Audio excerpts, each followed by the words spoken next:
It is 1:23 and 44 seconds on a Saturday morning, and the floor of Unit 4 lifts beneath your boots like the deck of a ship. The sound arrives a heartbeat later, not a bang, a tearing. Dust falls from the ceiling in slow silver sheets. 6 hours earlier you walk the golden corridor, the plant's long spine of yellow tile, badge in your pocket. Outside, Pripyat is warm for April. You are one of 49,000 people living in the newest city in Soviet Ukraine. Your town is 3 kilometers from the reactor and proud of it. Average age, 26. There are rose beds on Lenin Street and a Ferris wheel waiting for the May Day holiday, 5 days away. Tonight's job sounds almost boring. Unit 4 is being shut down for maintenance, and before it stops, engineers will test whether a dying turbine can spin long enough to power the pumps until the diesel generators wake. The test was meant for the afternoon crew who had rehearsed it. Then Kiev called. The grid needed electricity. The reactor was held at half power for 10 hours, and the men who trained for this went home. So it falls to you and the night shift. Alexander Akimov runs the block. At the control panel stands Leonid Toptonov, 25 years old, 4 months in the chair. Anatoly Dyatlov, deputy chief engineer, watches from behind. 10 hours at half power has done something you cannot see. Xenon 135, a poison born of fission, has been accumulating in the core, swallowing neutrons. The reactor is choking on its own exhaust, and nobody says the word. At 0:28, the power falls, not to 700 megawatts as planned, it collapses to 30. The great machine is nearly dead in its bed. Restarting it now would mean a day of waiting, and the test would be lost. So the rods come out, dozens of control rods, withdrawn to coax the power back. The operating margin, the rule saying how many must stay inside, is broken. Power crawls to 200 megawatts and refuses to climb. 200 is unstable ground. The core has become a swamp of steam and poison, and its behavior is something no instrument in this room can display. Dyatlov gives the order. At 1:23 and 4 seconds, the test begins.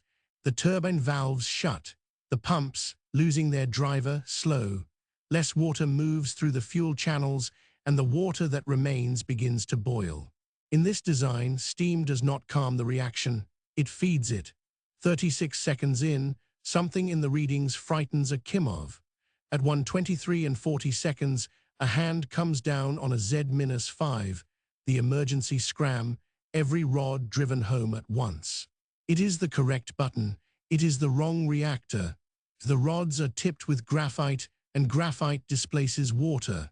For the first seconds of their descent, they do not stop the reaction, they accelerate it, at the very bottom of the core where power is already climbing. Power multiplies, not doubles, multiplies, past 10 times design output in under 4 seconds. The fuel shatters, the channels deform, and the rods jam a third of the way down. There is nothing left to press. The first explosion is steam, and it throws the reactor's 1,000-ton upper shield into the air like a coin. The second comes 2 seconds later and takes the roof of the hall with it. In the control room, the lights go out and come back wrong. Ceiling panels fall. Every alarm you were ever trained to answer sounds at once, which means none of them says anything at all. Akimov's face is gray. He gives the order he was trained to give. Supply water to the reactor. Cool it. Save it.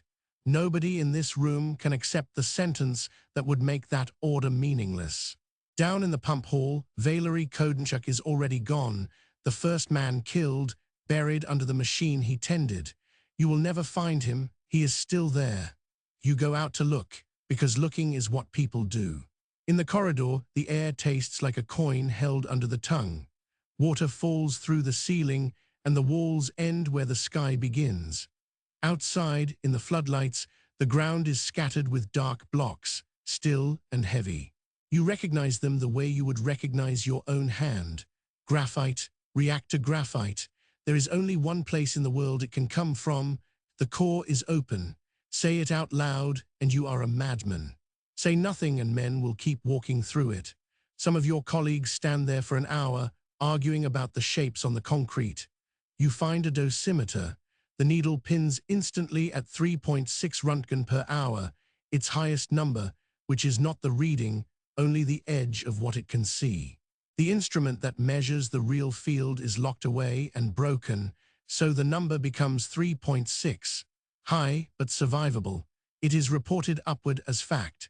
The invisible enemy's first weapon is not radiation at all. It is a decimal point in a report nobody can contradict. At 1:28, fire trucks come through the gate. Vladimir Pravik's crew from the plant, Viktor Kybnok's from the town. They climb the outside of Unit 3 to stop the flames from crossing to the next reactor. They are firefighters sent to fight a fire. On the roof, the bitumen is molten and sticks to their boots. Around them lie fragments of the core, and no one has told them what they are standing in. Above the ruined hall hangs a column of pale blue-white light straight up into the night. It is beautiful. People will stop on the railway bridge to watch it. It is the air itself being torn apart. The symptoms come in an order nobody recognizes. First, the metal taste, then heat in the face, like sunburn from a lamp with no light, then the vomiting, which men hide because they are on shift. Vladimir Shashanok is dragged from the wreckage with a broken spine and burns nobody can classify. He dies at 6 in the morning. He is the second. The others will take days, then weeks. Inside, men are still trying. They wade through flooded corridors in the dark, hunting valves, believing water will fix this. Toptanov and Akimov go themselves. Every one of them will be dead within 3 weeks. By 4 o'clock, the sky over the plant is going grey, and there is a smell you cannot place, sharp, clean, almost like a thunderstorm. Ozone, air that has been ionized. There is no rain coming.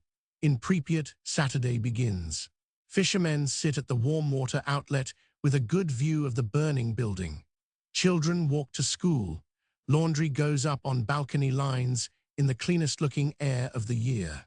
The hospital, MSCH-126, fills with men who look sunburned and joke about it. Nurses cut away their uniforms. The clothes themselves are dangerous now and go to a basement where they still lie today. Fine dust settles across the town, on gardens, on window sills, on the milk that will be delivered Sunday morning. Iodine-131 does not hurt. It goes to the thyroid quietly and waits years. Officials arrive from Moscow through the day. Dosimetrists with real instruments measure the streets, then measure again, disbelieving. Nobody tells the city. Nobody wants to be the one who signs the order that empties it. Sunday, 27 April, 1310. Loudspeakers come alive across Pripyat. Temporary evacuation, 3 days. Take documents and essentials. Do not take pets. Buses are already waiting, more than 1,000 of them, engines running. At 2 o'clock the city empties. Doors are locked by people who genuinely expect to unlock them. Soup is left on stoves. Someone winds a clock.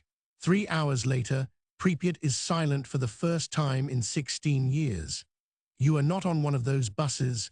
You are on a plane to Moscow, to Hospital Number 6, where they know a word most doctors never use. Acute radiation syndrome. You are one of 134. There, the enemy finally shows itself, not in the skin, that comes later, but in the blood count, the numbers falling day after day, the body's factories shut down by something that passed through you hours ago and left.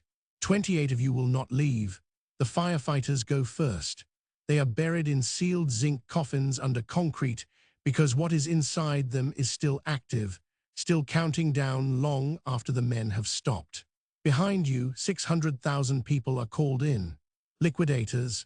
They shovel graphite from the roof in 60-second shifts, wearing lead cut from sheets by hand, because machines fail in that field and men do not. By November, a concrete sarcophagus covers Unit 4. The Ferris wheel in Pripyat never carries a passenger. The forest turns red and is buried. 30 kilometers of country becomes a line on a map that outlives everyone who drew it. This is what makes it different from any other night in any other disaster. There was no flood to outrun, no fire to feel. The danger did not roar. It arrived, and it was already inside you. The men in that control room were not fools. They were operators with a rulebook that did not describe their machine, reading numbers that could not go high enough, inside a system where the wrong answer was safer to report. You will hear that Chernobyl was the failure of a reactor. It was also the failure of the hour afterwards, when trained men looked at graphite lying on the ground and could not let themselves believe their own eyes. That is the enemy nobody could see.